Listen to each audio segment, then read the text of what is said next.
Florida decided to do something so reckless that people literally laughed, mocked, and called it a disaster waiting to happen. They released hundreds of rare, almost mythical snake killers straight into the wild, and even the experts called it a publicity stunt. Sounds insane, right? Everyone swore it would backfire. But here's where it gets crazy. The exact thing people dragged Florida for ended up flipping the script and shocking the entire conservation world. What started as a joke turned into a strategy that no one saw coming. Trust me, you'll want to see how this story ends. Keep watching this video to find out. Come along. When Florida first announced it was going to flood the Everglades with so-called snake killers, the conservation world could hardly believe it. They wondered if this was the kind of solution that even made sense. After all, when had a state ever tried to beat a monster by unleashing something wilder? It almost sounded outlandish. But at the same time, there was no denying the seriousness of the problem. Burmese pythons, snakes that were never even supposed to live in Florida, had been spreading through the Everglades for decades and wiping out local wildlife at a terrifying rate. Birds, mammals, even tiny reptiles were vanishing because one predator had no business being there in the first place. So, what could Florida really do other than take a gamble on something bold, even if it made people shake their heads in disbelief? When you're faced with the slow collapse of a whole ecosystem, is it wise to play it safe or to risk trying something unconventional that just might work? Florida's decision left many people laughing, mocking, and calling it outrageous. But the truth is, what came next was nothing short of astonishing, and trust me, you'll want to stay with me till the very end for the twist that silenced the critics. The fight really began in 2017, when the South Florida Water Management District launched the Burmese Python Elimination Program, and what started as a tiny pilot grew into one of the most aggressive wildlife operations in American history. The district didn't open the program to just anyone at first. Instead, they carefully picked a small group of hunters they described as spirited individuals for a short pilot project. It almost seemed like an experiment. Could regular people, motivated by payment and purpose, make a dent in this massive problem? The first contractors earned just a little above minimum wage and could collect bonuses depending on the size of the snakes they removed. Wouldn't anyone be tempted to aim for the longest snakes possible? But then again, wasn't that exactly the point? Because the largest snakes were often the most dangerous to native wildlife. As the months went by, something surprising happened. This program, which sounded like a temporary fix or maybe even a publicity stunt, actually began to gain traction.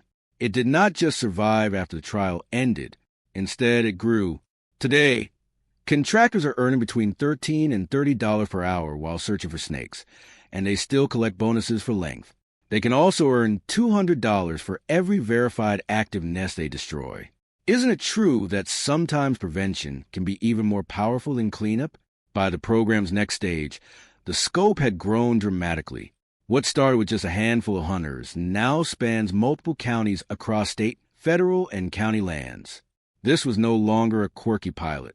It was now a long-term plan with real money, real manpower, and real results. Won't that kind of structure push people to work harder, hunt smarter, and bring in more snakes than ever before? Looking back, the program story is almost a reminder that unconventional solutions can sometimes turn to the most practical ones. Who would have thought paying everyday people to hunt snakes could help tackle one of Florida's biggest environmental problems? Yet here it is, not only working but growing into a serious operation with a structure that makes sense both for the hunters and for the state, with over 2,000 invasives already eliminated through the program since it began. When Florida's Python contest first made the news, many people did not hesitate to voice their doubts. Critics quickly said it looked more like political theater than any serious attempt at solving the invasive python problem. Reporters often wondered out loud if amateurs with little training could ever hope to control such a massive population. The numbers from those early hunts seemed to back up those doubts. In the very first Python challenge, hunters managed to bring in only 68 snakes. Later events did not look much better. When those results were compared to what professionals could do, the difference was striking. Retired Florida biologist Don Schmitz said in very clear terms that the contests were not making a bit of difference in the bigger fight. So, people naturally began to ask, if professionals are this effective, then what was the point of staging these large public hunts? Were they more for awareness than actual impact? Observers often commented that the events looked more like festivals or publicity stunts than real conservation strategies.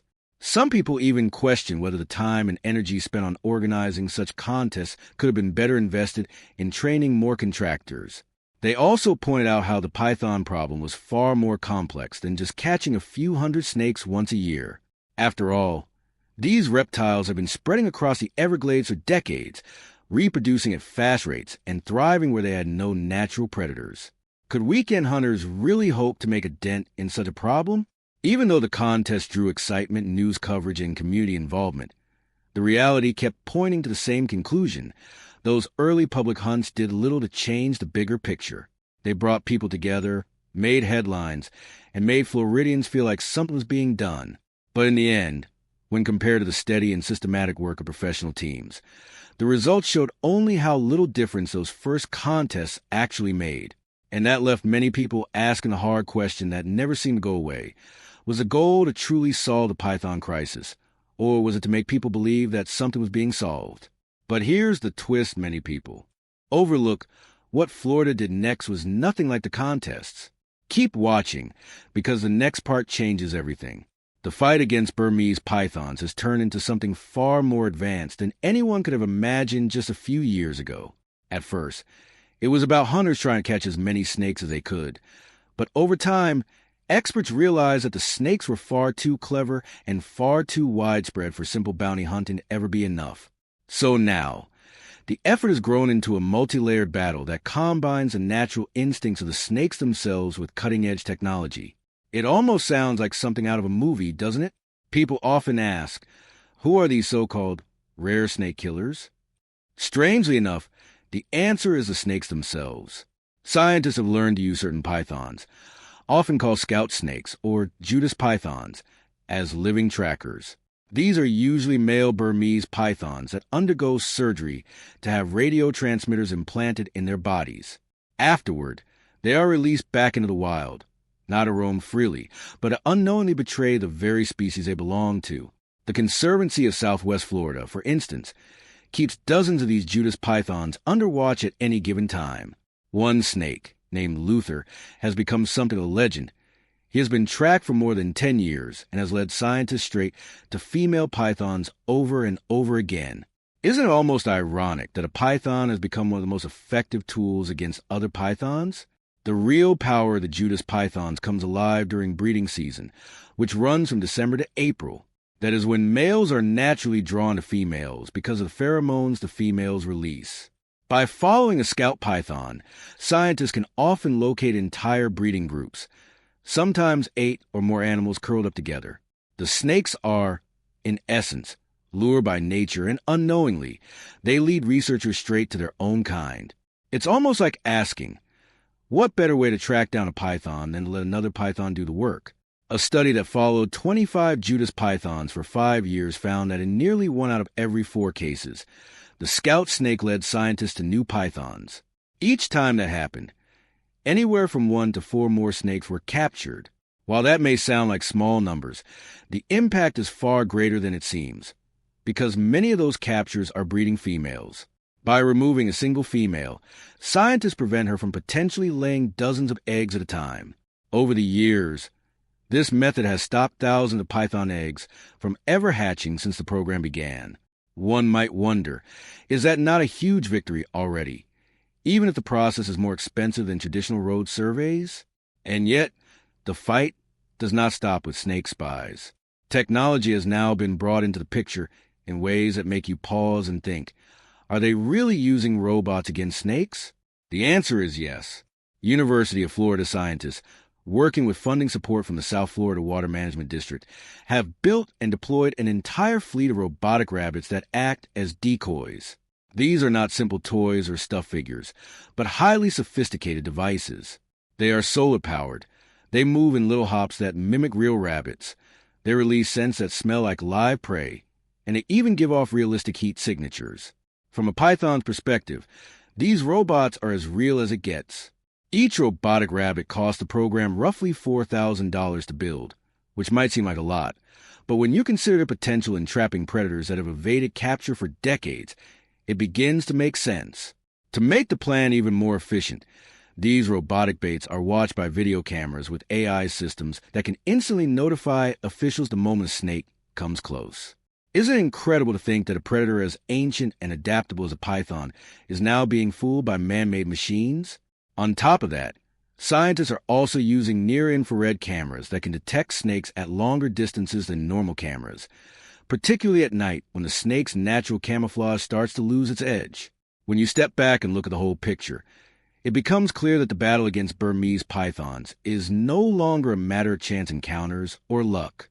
It is a carefully planned mix of biology, behavior, and technology working together in ways that were pure science fiction 10 years ago. Some might ask, will these efforts ever completely rid Florida of pythons? Perhaps not entirely, since the snakes are already deeply established. But every captured female, every intercepted egg, and every deceived scout python brings balance back to an ecosystem that has been under siege for years. And maybe the real question people should ask is this: if humans can learn to turn the very instincts of an invasive predator against itself, doesn't that show that nature and science, when brought together, can create solutions that are as surprising as they are effective? For years, many people doubted Florida's bold approach, and some even laughed at the idea of these unusual tools as a serious solution. But now, the results are speaking louder than the skeptics ever did. The strategy that was once mocked has turned into one of the most remarkable success stories in modern wildlife management, and it is transforming the future of the Everglades ecosystem in ways no one could have predicted. The numbers alone are staggering. In the 2025 Florida Python Challenge, a record-breaking 294 Burmese pythons were removed, setting a new standard for what determined people can achieve when they rally behind a common cause. The ultimate grand prize winner, Taylor Stanberry, removed 60 Burmese pythons and walked away with $10,000. Since the year 2000, more than 22,000 pythons have been eliminated from Florida, and just in the last several years, state contractors alone have taken out more than 14,000 on their own. The Florida Fish and Wildlife Conservation Commission reports that, as of April 2025, over 23,500 pythons have been removed from natural areas in the state. When the Conservancy of Southwest Florida reported that they had pulled more than 20 tons of pythons from the western Everglades since 2013, it made people pause and ask themselves, how much damage would all those snakes have done if they were still out there? The impact is not just in numbers, but in the life that has slowly returned to places where the snakes once seemed unstoppable. Areas where removal has been most concentrated are beginning to show signs of recovery. Native wildlife, which had been declining for years, is starting to reappear. Researchers are finding fewer of the massive breeding females that once dominated the landscape. Every time a large breeding female is removed, thousands of potential python eggs are prevented from ever hatching. That is not just progress. It is protection for countless birds, mammals, and reptiles that call the Everglades home. The shift in public perception has been dramatic. What was once dismissed as little more than a publicity stunt is now being hailed as perhaps the most effective management strategy ever attempted for the python crisis. Participation has skyrocketed too.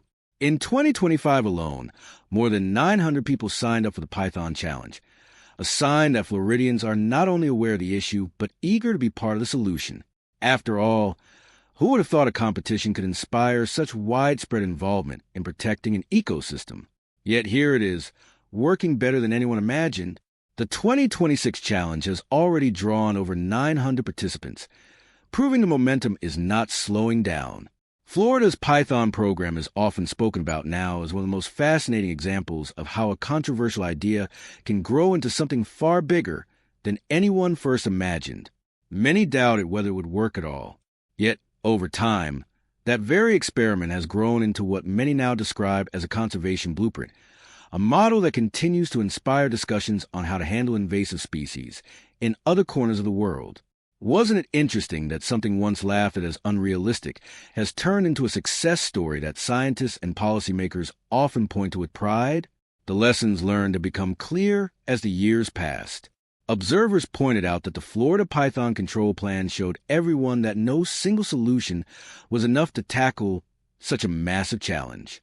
Instead, They discovered that combining several strategies was the real key. The plan worked in two directions at once, focusing on both eradication and education, and that dual strategy turned into a guide for other states and even other countries. People stressed that the most powerful lesson was that innovative solutions, even if they sounded unusual at first, deserve serious consideration, especially when the older, traditional methods simply could not keep up. The creation of the Python Patrol program further showed the value of early detection and rapid response. Many experts highlighted how the program taught them that it was not enough only to remove the species once it spread too far. What truly made a difference was having people ready and trained to spot problems early. One might ask, doesn't that idea apply to so many other problems in life as well? Catching an issue while it is still small before it turns into something impossible to control? When people wondered whether this model could be useful elsewhere, the answer seemed to be yes. Florida's willingness to rally its community, to build awareness, and to invest in real removal programs gave others a clear example of how things could be done. Many said that in a world where globalization has made it easier than ever for invasive species to spread, the need for such coordinated efforts has never been greater. After all, if Florida could create a system for managing pythons in its fragile ecosystem, why couldn't other regions apply similar methods to tackle feral hogs, destructive insects, or invasive plants threatening their own environments? Public involvement is no longer a supporting factor. It has become a powerful force strengthening every single stage of invasive species management. When communities are brought into the process, the outcomes are always better because there are more perspectives, more ideas, and above all, more trust between the agencies in charge and the people affected. Programs like Don't Pack a Pest have shown just how impactful awareness campaigns can be, teaching ordinary people how easily invasives can spread and how a little bit of caution can save a whole ecosystem. Exotic Pet Amnesty gave people a chance to do the right thing by surrendering pets they can no longer care for, instead of releasing them into the wild, a far better solution than letting another destructive species slip into an already fragile environment. Reporting systems such as I'veGotOne.org and similar citizen science tools are making it possible for anyone with a smartphone to become the eyes and ears of conservationists, helping detect pythons and other threats early enough to control them before they spiral out of hand. The next steps being considered carefully by the Python Control Plan Workgroup include AI-powered camera systems designed to tell the difference between invasive pythons and native snakes. And if that wasn't remarkable enough, community training programs are being expanded so volunteers can safely assist in real removal operations. The work is far from finished, but each effort, whether it came from a scientist developing a camera system, a policymaker pushing for stronger regulations, or a resident reporting a sighting, carries equal weight in the bigger picture.